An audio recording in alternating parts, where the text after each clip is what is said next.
convince me. Are you having a good time at the show this weekend? All right, my name is Michael. I'm the program director for Rhode Island Comic Con. We want to thank each and every one of you for being here this weekend. We hope you're having a wonderful time and are checking all those things off your bucket list. I got a chance to meet the Revenge of the Nerds cast yesterday. Check. I'm going to bring up your moderator. He's going to give you some prizes and stuff. He is a local artist and a Star Wars aficionado. Ladies and gentlemen, Mr. Kevin Lyle. How y'all doing today? That didn't sound very motivating. Here, I know how to do it. Okay, which side is louder? Who wants a shirt? Yeah, that's a lot better. All right, how we all doing today? Let me hear you over here. Let me hear you. All right, how you doing? My name is Kevin Lyle. We're going to be bringing our Star Wars panelist in a few minutes. I just want to come out and say hi and give out some free stuff. So one thing I like to do. Who came the farthest distance, do you think? Here, who's from, like, Ohio, Arkansas? Anybody farther from Arkansas? Where? What, did you take a bus here? Okay, so we got Arkansas, right? Who's farther than Arkansas? Who's far? Okay, give you a shirt too.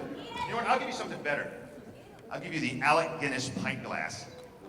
You just have we actually have these downstairs in the main floor of my booth, which is down there somewhere. What's that? You're from North Arkansas too? Okay, I'll give you. Yeah, I'm from California. One more thing and we're going to start the show. So this is for you. We also have, this is going to be a Q&A, so you guys are going to have a chance to ask some questions. And those of you who ask good questions get stuff from the box too. How's that sound? Does that sound good? All right, ladies and gentlemen, let's get started. He was a Bond villain, an Indiana Jones villain, a Game of Thrones villain? Is he a Game of Thrones villain? We'll ask him. And of course, he was a Star Wars villain, Mr. Julian Glover.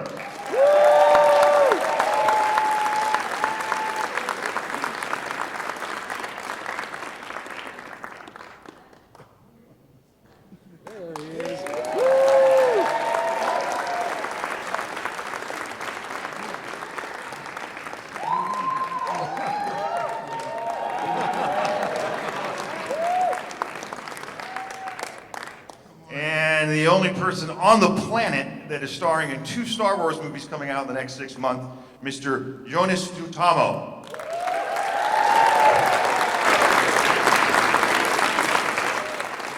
And the only guy here taller than me.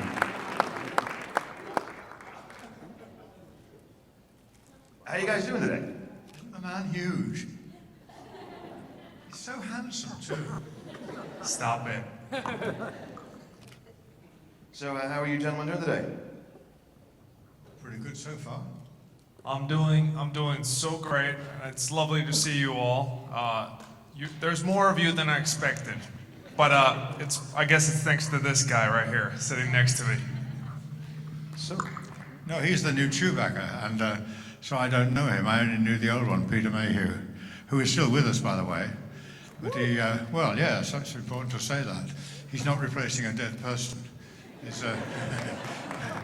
which you'll have to do with me quite soon. yeah, he was here on the stage 2 years ago. He was just here last year or 2 years ago. Peter was. Peter was, yeah. yeah.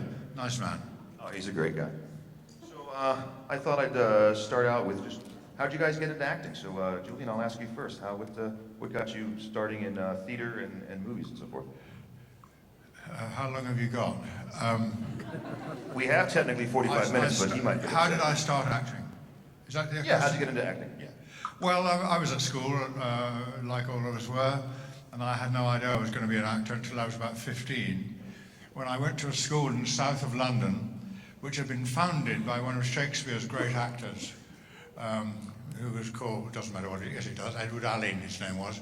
And he founded a school for poor boys in the south of London, which is a good thing for him to do.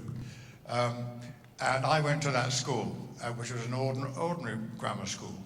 And it happened that a young English master had just arrived there from Oxford University, who was crazy about Shakespeare, and he decided to revive the idea of doing Shakespeare productions in the school. And he started with a play called Julius Caesar, which many of you will have heard of. Probably a lot of you would have seen it.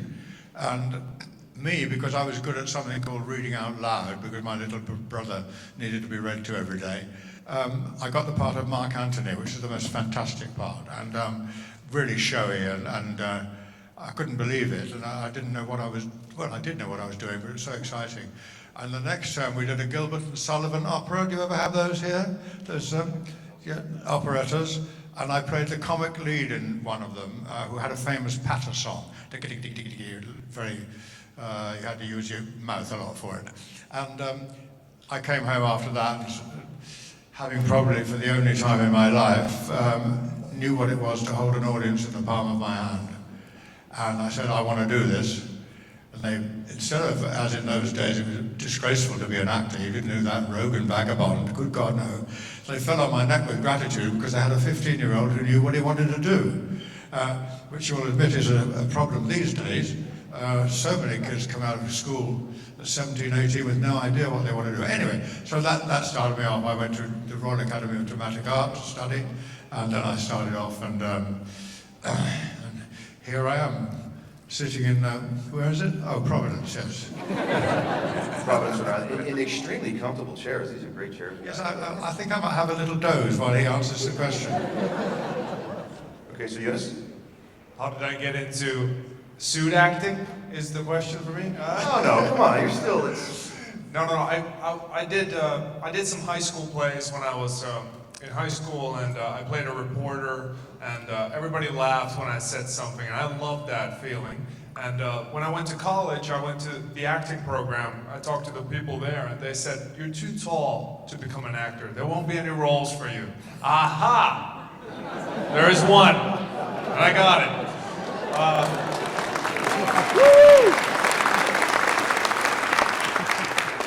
I don't have that person's email, but I would certainly love to send her. Hey, look at me now. No, just kidding. But yeah, that's my the way how I became Chewbacca was, of course, I worked alongside Peter Mayhew, who is a great mentor, a great friend, and I was cast as his body double for Force Awakens because he couldn't do all the scenes in that movie.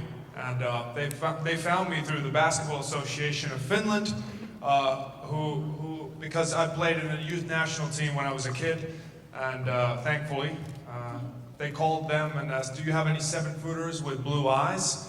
And one guy remembered, "Hey, there was this guy. He was tall. He could shoot the mid-range jumper. I think he could act. Let's call him." And does he get 10%?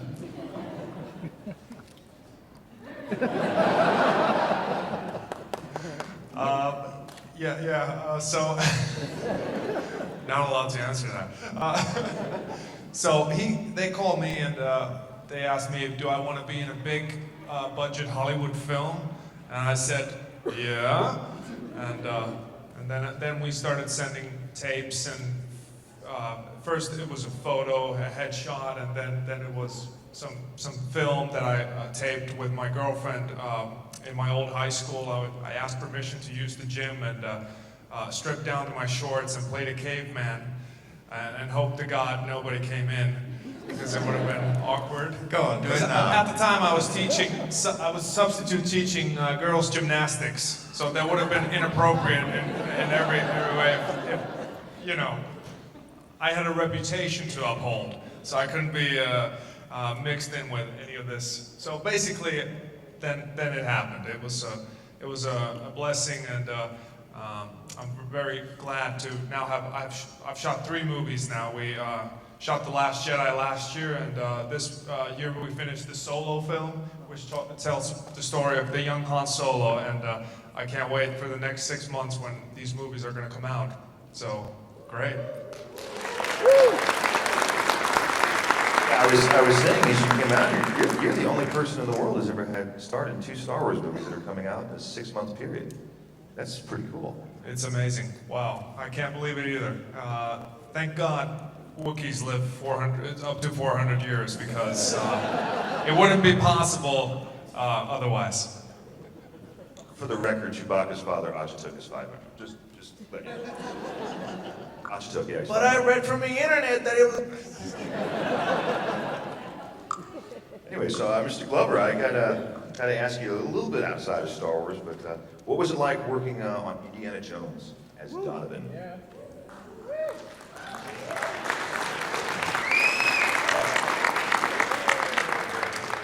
Well, it was pretty unique, wasn't it? Wouldn't it be? You got those two fantastic actors. You got all the money in the world that they're spending on the movie. All the other actors are tremendously good too. You've got the most amazing part. The chap who doesn't seem to be a villain at the beginning then turns out, I know I'll talk about that. And we've got Steven Spielberg. What more do you want? Frankly, 3 months abroad, thank you very much. And enough money.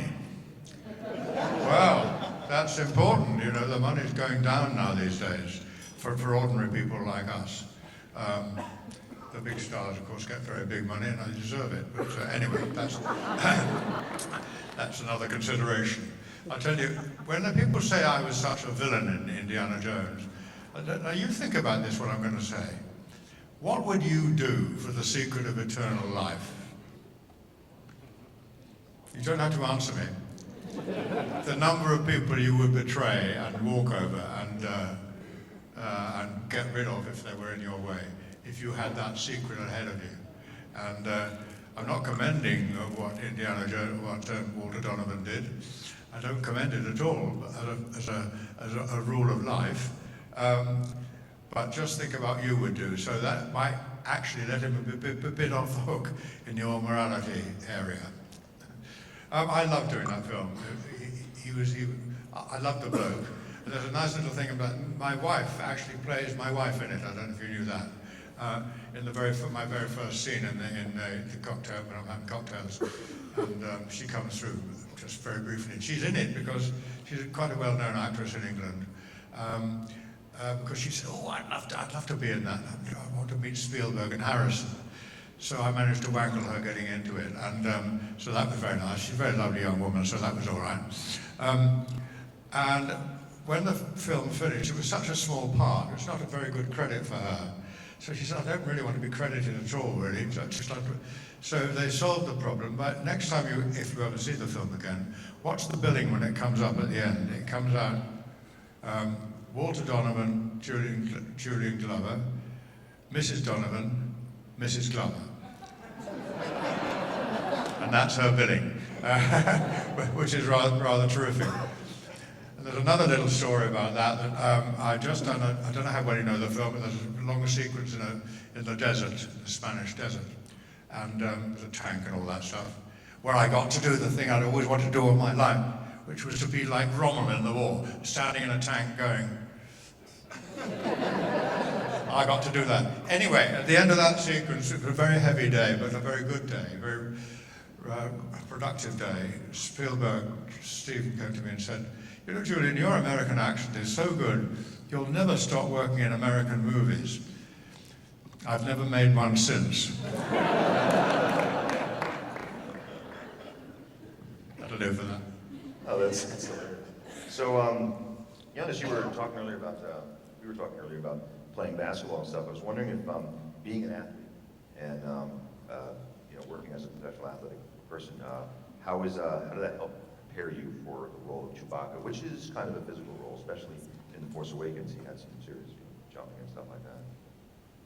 Yeah, I think once the production learned that I had been an athlete in previous life, I think somehow the writers, the production, somehow every decision that you make, what do you want Chewbacca to do in this film and that film, it's influenced that, and they've asked me to do more demanding things physically, on top of staying in that hot piece of suit for 10 hours a day. Which it has been. I don't know if anyone who doesn't have an athletic background could do this role. I don't know how. I'm amazed how Peter did it back in the day, and because it's such a demanding thing. So I'm very thankful for that. I've been torturing myself on the basketball courts and training gyms all my life because you never get to take the costume off during the day. Not easy. I have to talk to so many people for the permission to go to the bathroom during the hectic days, you know, if it's a hectic day, I have to talk to so many people, so I just stop drinking water and don't bother, you know, because I don't want to go through the hassle of, oh, Mr. So-and-so, could I please use the bathroom? Oh, here he is complaining again. You know, I don't want to be that guy. So I got severely dehydrated when we were filming Solo. We were outside in the mountains. And, Outside, mountains, yeah. Go on. mountains, Go on. Let's get it. Oh, I realized what I did there. I'm just gonna stop it there, okay? No, but yeah, it's important to drink water because otherwise you get dehydrated. So, lesson learned. It's a good thing that these things can also work as a, you know, information packages. You get valuable information from these things. It's not just the show of entertainment, but also tips for survival. I'm surprised they didn't have a little gadget that you could open and use. I remember there was a great actor in London, in England, called John Gielgud, great Shakespearean actor. And yeah, thank you. And he was playing King Lear, and they did it Japanese. It was a very interesting production called the Kabuki Lear, and of course they had the body thing on, and a wig on top of that, and the costume on top of that. And he said, the only problem with playing this part is I have to take off my wig to have a pee. So I think he'd know how you felt. I did ask for a flap, you know, in the suit. You know, I didn't ask for a hole, but they never listened to me. I mean, it's like I have no, you know, say in these things. But thankfully, it's such a intricate piece of hair work that the suit is that I'm too scared of ruining the suit. So I always take it off before I go to the bathroom. Is it real hair? Is this what you wanted to know? I forget the question. You were telling us about the dry mountains that are in the Han Solo movie. And I think you were going to give some more. Someone is calling me from Disney. No, I'm just kidding. But yeah, I'm going to stop it there. But yeah. Well, so what was since we're talking about that, what's the process from start to finish? How long does it take to get into Chewbacca? Anywhere from an hour to an hour and a half, I think. But sometimes if they have to add gadgets and props department has to bring in the guns and whatever, it can take 2 hours because but usually it takes 1 hour. Putting on the makeup, getting into the cat suit, walking to set, jumping into the suit, waiting around. It takes about an hour. So I never get bored though. Did you have a lot of glue and things on your face? Did they stick it onto you? They have to, if it's a close-up of the Chewbacca face, they have to add this extra piece of hair in order to hide because the mask is just a mask, full of hair. They punched in each individual piece of hair. You can't do it, there's no shortcut. Tip for all you cosplayers out there. You have to do it hair by hair. And they sometimes add some piece of yak hair just underneath my eyes, so that it would hide the line that's created from the mask. It's pretty impressive. Complex, yeah. Okay, Mr. Glover, I thought I'd ask you, when I called you out here, interesting theory. Grand Maester Pycelle from Game of Thrones. Do you feel that he's a villain? Is he a good guy? Is he a villain, or is he neutral? Well, it depends how you look at him, doesn't it? A lot of people think he's a bad guy. I simply see him as someone who's a survivor, and he's learned how to survive. And he pretends to be one thing, and he's actually another, which brings me to the reason I left the series. Okay, I've been on it for a very long time, and he started off quite well, and we decided on this idea of that he was actually much more vigorous than you thought he was.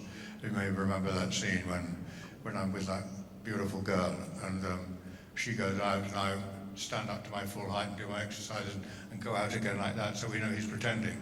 So we decided on that course, which was a very good one. Then they didn't really follow it up very well. And it got to the point where every scene I was in, I was being told off, ticked off by Cersei, that ghastly woman. And, oh God, she's such a nice girl too, the actress, but oh God, the character is so ghastly. Anyway, I went to the, well, I had a fantastic scene, which some of you may have seen on those shows where you get off-takes and things like that. I had a wonderful scene with Tywin on the beach when I come down with some message and he says, "What are you up to? I can tell you're pretending." And so I realized he's realized what I am. And so I stand to my full height and I explain that the reason I'm doing it is survival. I don't want to die like everybody else does. I want to die in my bed and be acknowledged for what I've done for the country. And he says, "Okay, it's a lovely scene on the beach. He's fishing and things. It's a very good scene." And so from that minute on, you know that the audience is reminded that he's actually two things. Well, they cut the scene out of it. You might have seen it, and if you have seen it, you'll see it is a very good scene. And absolutely brings me right up to date in the series. It's series 5 this was. And they cut it. I was absolutely livid. I said, why do you cut that scene of all scenes? I know I'm not a major character in it, for God's sake. Well, it was time, I'm sorry. It'd probably appear later in another episode. Of course, it never did. So I said, I don't want to do series 6. And they said, "You don't want to do series 6? I said, "No, I'm fed up with sitting around just with that woman putting me down all the time, me saying what, and then having to go away with my thumb in my mouth." And they said, "Well, you've got to stay for series 6. I said, "No, I don't." "Well, we got this wonderful scene for you." "Oh, have you? Can I see that scene?" "Oh, no, you know, we're secret." It is secret, what you do. In Star Wars, the next script is secret. You're not allowed to tell anybody anything. I said, "Well, if it's secret, that's fine. You keep it to yourself then. I'm off." And so they said, "Well, what will you do?" I said, "I want to see the scene." So would you believe a motorbike came round to my house with a box in the back with a key on the box, and then a chap got out, opened the box, brought out the scene, and he stayed with me while I read it. Julian Glover written all over it so nobody else could use it. And he waited until I gave it back to him so that the rest of the world wouldn't hear this fantastic thing that was going to happen. And I gave it back to him, and it was my death scene, which is a very good scene. I said, so I phoned my agent and said, "It's a good scene. I still want to finish the series, finishing the series. This is my death scene, so I will finish. It's very, very good indeed, and I will do it for 3 times the money."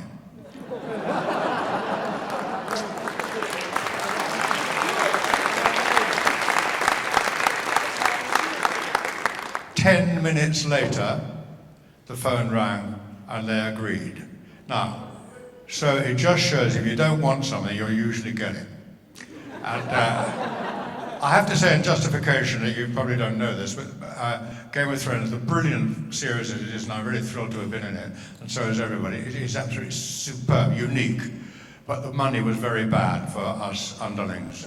And so I got my last screw of the or whatever it is, turn of the screw before I left. And I did that scene well, and they were pleased with me, so I left well. But I have to say, I'm now very pleased to be out of it, and I now enjoy watching it without worrying about how bad I'm going to be. So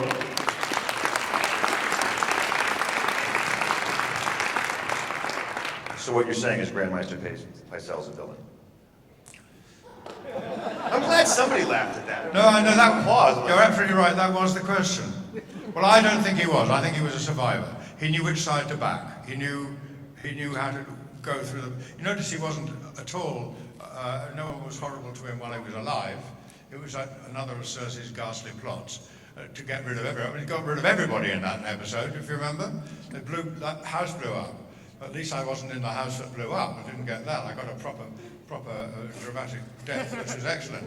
I think he was simply a survivor and knew how to survive. He was 104 years old, for God's sake, and so he didn't do badly, did he? But a lot of people think he was horrible. I don't give a damn. I think he's all right.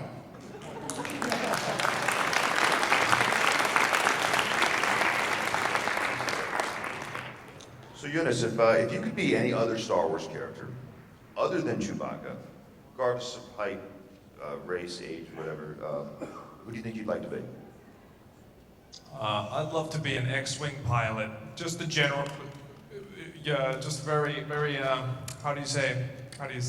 Just a run-of-the-mill X-wing pilot. You know, gold leader, standing by. You know, I'd love to say that in a film.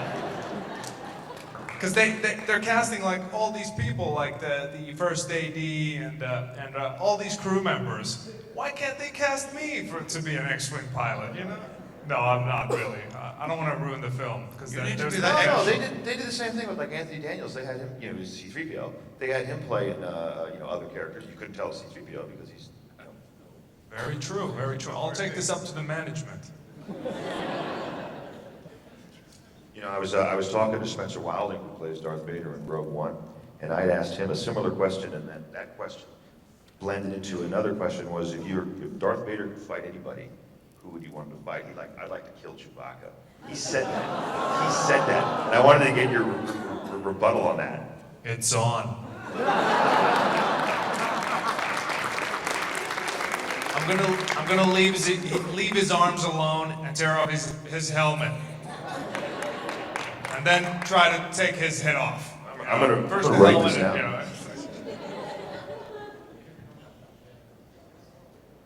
So Julian, I wanted to. You obviously had a very, very long, successful career in Hollywood, but I'm going to ask you about my favorite character of yours, and that's General Maximilian Veers. And I was wondering, no applause for General Veers. What the? It's a Star Wars panel. No, I know why you didn't applaud. I know why you didn't. Why not? Why do you think they didn't applaud? Well, because he was a small part in the film. He destroyed the shield generator on Hoth. He did do that. He did, but you can't say he changed the course of history. It was a nice part, but not one you could really delve into. Indiana Jones was a character I really loved to play because he was a clever man. But General Veers is a good, responsible, straight, loyal officer who knows how to do it, and that's what I played, absolutely straight, with my own opinions about things, but no opinions that would destroy the status quo. And someone who is used to winning battles, and so he does win battles. It was arguable, of course, whether he was killed or not. And in fact, there was a small scene for me in the next film as General Veers, but I wasn't free to do it, and so it was such a small scene, they decided to cut the scene altogether anyway, so, which was a pity, but there you go. I just saw him as I know he was on the wrong side as far as you're concerned, but as far as he was concerned, he was fighting for what he believed in, and like a good Nazi soldier, or German soldier during the Second World War, who was an ordinary man like you or me, who was conscripted, and so you fight for your country, don't you? You fight for, that's how I saw him, as a very, very well-disciplined, good man who fought for his country, and that seemed to work, because it didn't get applause because he's a nice person, in my opinion. You only get applause when you play villains. Or Chewbacca. I always thought he was the most successful. I'm an Imperial guy. I like the Empire myself. Talking of the Empire, I have to say that I've written nothing to do with me being in it at all, for reasons I've just stated. But I think that The Empire Strikes Back is the finest of the first three films.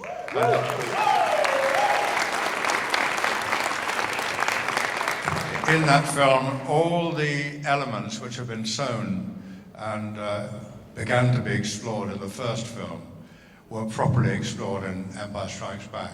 And it all paid off in part two, which enabled it to be part three to also be a great success.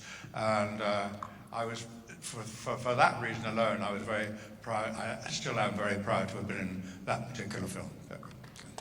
I think you did a great job. If you look at the history of the characters in the Empire, you got your Vader, your Palpatine, Tarkin, Mahdi, Krennic, Piet, the whole list of them. They all failed at what they were doing and they all died. You're the only one who accomplished his mission and invaded that base. So he did accomplish his mission, yes. Cheers to you. But he might have been killed. Well, we all get killed, don't we? Okay, we're gonna open it up to the audience. I know she's got a question, and anybody else. We have 2 mics or 1 mic. How did that work? We have 2. Okay, so Can I say I'm very deaf, so if I don't catch the question, I'll turn to one of these 2 gentlemen and ask them to translate it into what I can hear. Is that okay? I'll repeat it for you. Thank you. First of all, thank you for being here. My question is for Joonas, for Chewbacca. I was curious, suit acting is somewhat different. Could you tell me, or perhaps even demonstrate, what a warm-up looks like for you before you go on set? Vocal warm-up? Do you stretch? How does that work in a suit? No, just push-ups, okay? You start by doing a set of 10s, and then you can, no, just kidding. It's, for me, it's mainly, it depends on the scene. If I have to do a stunt scene, of course, then I warm up like with the stunt coordinators, assistants, like any other athlete would, because you don't want to break anything. But for a scene that involves walking in a Chewie like way, I usually have to tune in because I walk like this normally. This is me walking. Don't look like Chewie. But when I'm in the Chewie suit, I have to walk like this.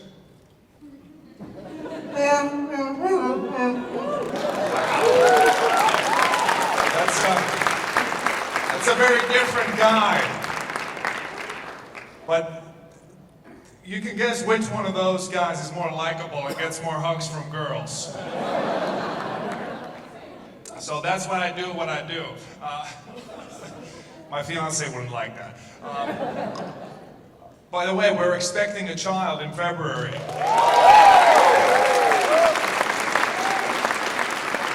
And it's a boy! Yeah, but that's basically it. It requires tuning in to the character because I'm playing a character that was started off with by great Peter Mayhew, and now I have to make it. I have to find new things from the character in order to fit the scenes that are in these great new movies. Because I can't just look back into what Peter did. There are things that I must create and find and discover, like all actors have to discover. How would Chewie react if a rock fell on his friend, or something? I have to find those things. So hopefully that answers the question. Well, presumably also the directors and the writers, as you said earlier, because you're young and very active and very fit, they will use that, won't they? For different things that Peter couldn't do. And so that will make him a different Chewbacca, which is much more interesting rather than just copy to put your own things, and that's obviously what you're doing, yeah. That's what I try to do. Thank you very much. No. I meant thank. That's a great to point out. Yeah, that's what I love to do. And the greatest compliment that I've received, those are the ones that say, great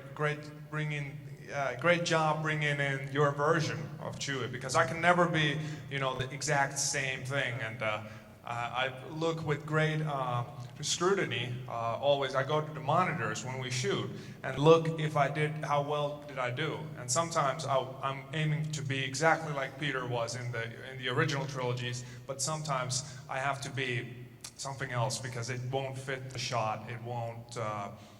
It would fit the shot because you're good enough at being Peter.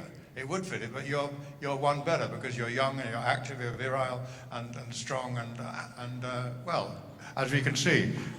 Well, thank you. Can you do that Chewbacca again? That was great. The walk? No, the. So I do.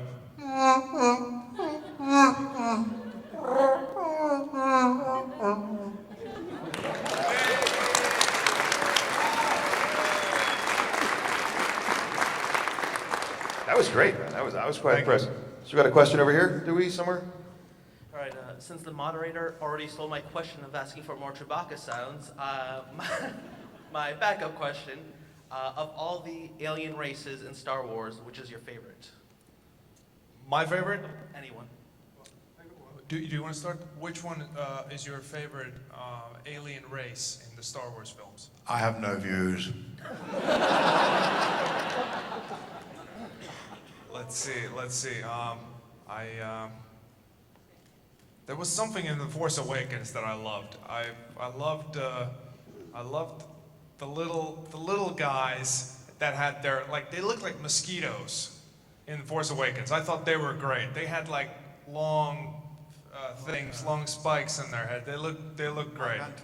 I'd love to take one of them home and feed it liquids. What would your wife think about I don't know what they eat, but you know. What would your wife think about that, do you think?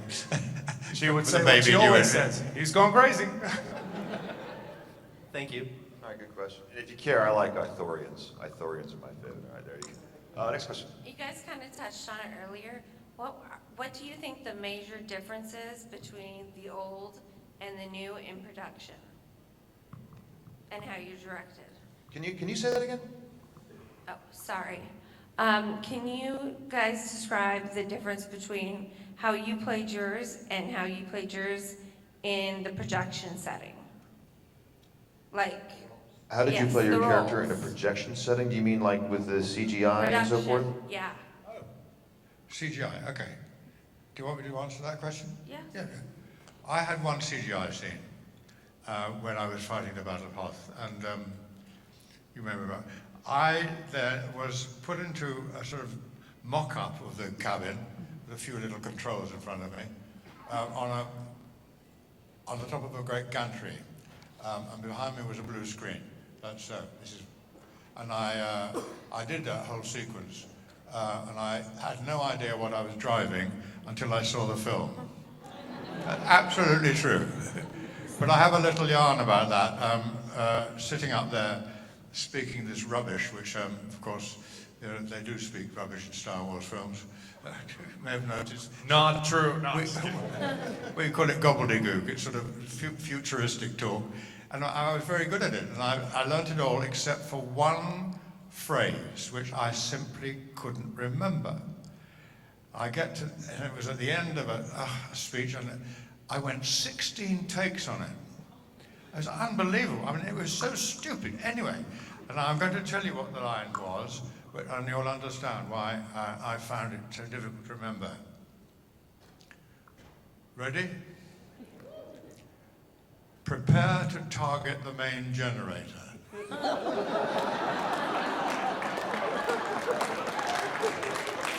That was very well done. Don't ask. Unbelievable, isn't it? Unbelievable. That can happen to an actor. You get to the end of a very difficult bit, and then he deserts you, and you find yourself blah blah blah blah blah.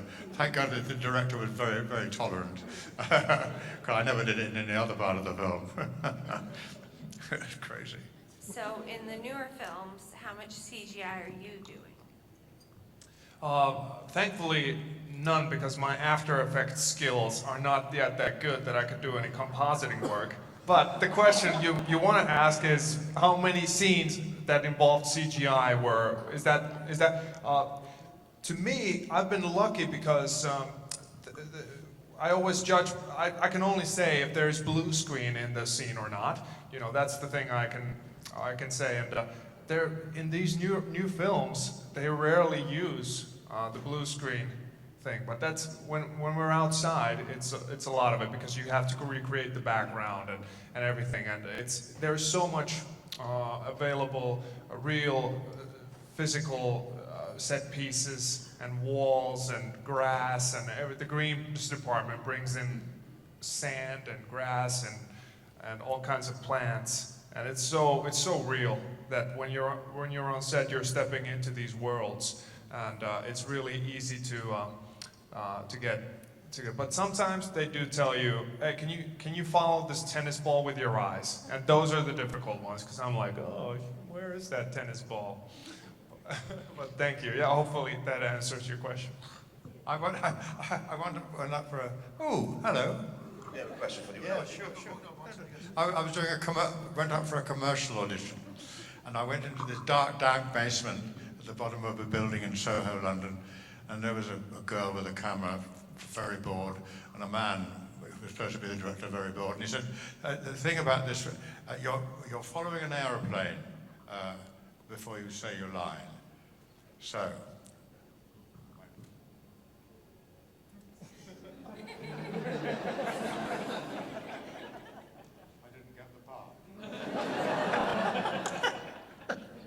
these people. Yes, the young We have lady. one question randomly pulled from the audience, not like I know you, right? What's your name? Okay, and your question is for Joonas, you said? What would you like to ask him? What is it like working with porgs? The porgs. I love the porgs. I think they're great. And was I supposed to say that? I don't know. Oh, it's the kind of secretive you can't really talk about. Well, I can talk about what was in the trailer. So in the trailer, you see Chewbacca roaring, and then the camera pulls back, and there's a porg. Or sorry, if someone didn't want to see the trailer before the film, I just spoiled something for you. But it's I think the creature effects department, Neil Scanlon and his team, who started working on The Force Awakens and have made for each Rogue One, Episode 8, The Last Jedi, and the Solo film. They've done 4 films now. They've made so many awesome-looking creatures, such as the insect creature that was my favorite.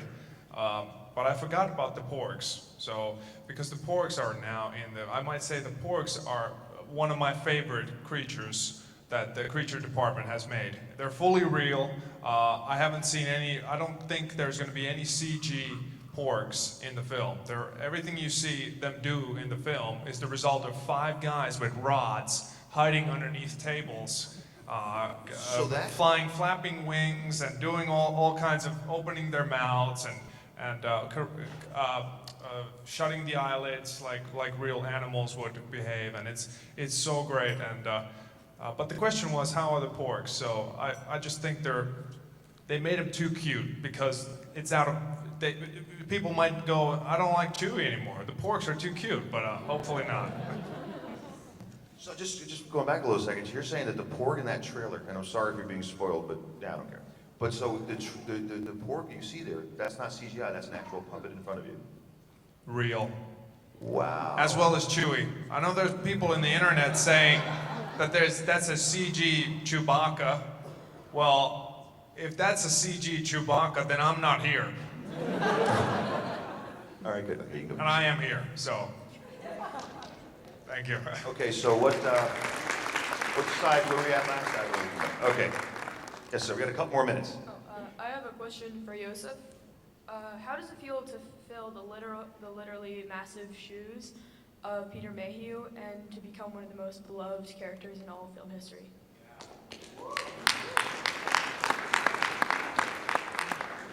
It feels very humbling. I'm very glad that I got the part, but also I carry it with such respect for what came before, because Julian and others who were making the original films so great and so memorable have done such amazing work, and it's been carried by the fans throughout the decades, and I can just be born after the fact and come join the party is beyond me. I can't even understand how lucky I am to be playing these parts. When I was living with my mother and I didn't have a job, I couldn't have imagined that I was gonna be one day playing Chewbacca in the Star Wars films. So very, very humble and very grateful. Thank you.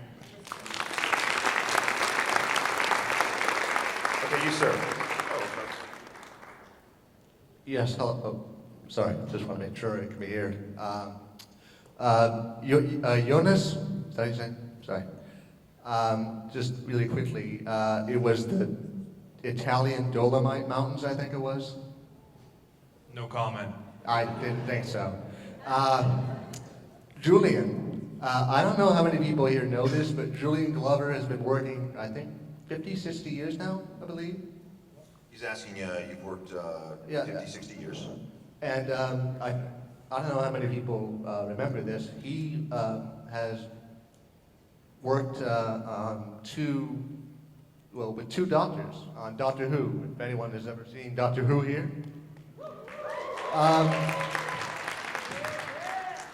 He's worked with the first Doctor and the fourth Doctor, the Crusades and City of Death.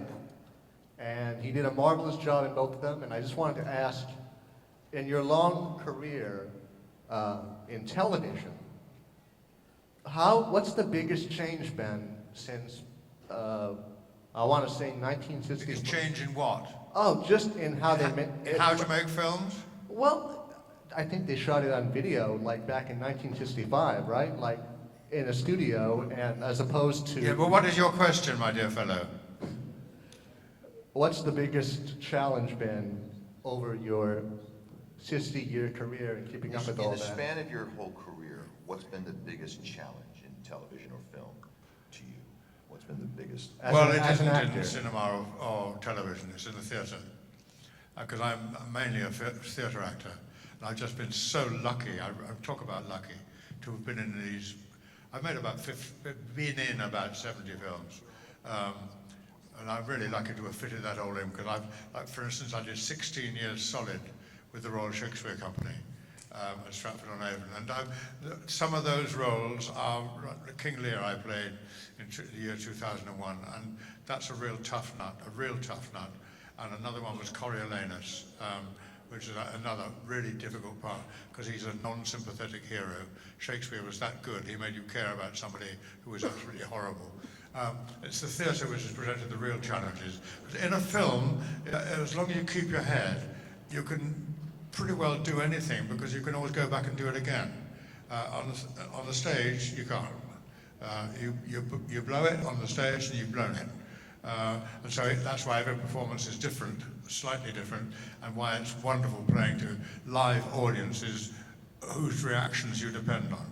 Like at the Globe Theatre in London, which is a reconstruction of Shakespeare's Globe Theatre, where the people are standing nearer than you. They're there, standing, looking up at you, challenging you to play King Lear. And that's the short answer, the long answer to your very simple question. Well, I'm sorry to say that we're out of time. Thank you.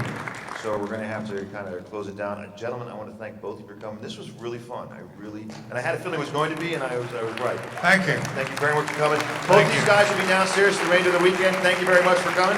Have a good day.